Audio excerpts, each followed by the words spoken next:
তোমরা বলো, সিগারেটের এক প্রান্তে থাকে তামাক আর অন্য প্রান্তে থাকে এক বোকা। একটা ছেলে কখনো ইচ্ছা করে বোকা হয় না। কারো কাছে সিগারেট কেবল বিলাসিতা, আবার কারো কাটায় আকাশ সমান দুশ্চিন্তা। আজকে বলবো দুশ্চিন্তার ভাঁজ কাটানো সেই বোকা ছেলেটাকে নিয়ে। বাস্তবতার চিন্তায় গ্রাস করলে মেধাবী ছেলেটাও এক সময় মেধাশূন্য হয়ে যায়। জীবন যখন প্রশ্ন করে ভবিষ্যতে কি করবি, তখন শক্তিশালী ছেলেটাও লড়াই করতে ভুলে যায়। নবম দশমের স্বপ্ন আমাদের আকাশচুম্বী। কেউ হবে ডাক্তার, কেউ চাকরিজীবী, আবার কেউ হবে ইঞ্জিনিয়ার। আমাদের পড়ালেখা ওই মাধ্যমিকেই শেষ।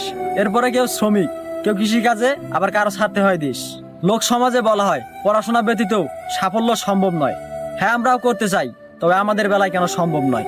এজন্যই সিগারেট জ্বালিয়ে দুশ্চিন্তার ভাঁজ কাটাই। কারণ আমাদের বাবাদের টাকা থাকে না, আমরা মধ্যবিত্ত ঘরের সন্তান। আমাদের জীবন সুন্দর করার আগে প্রয়োজন পড়ে ইনকাম।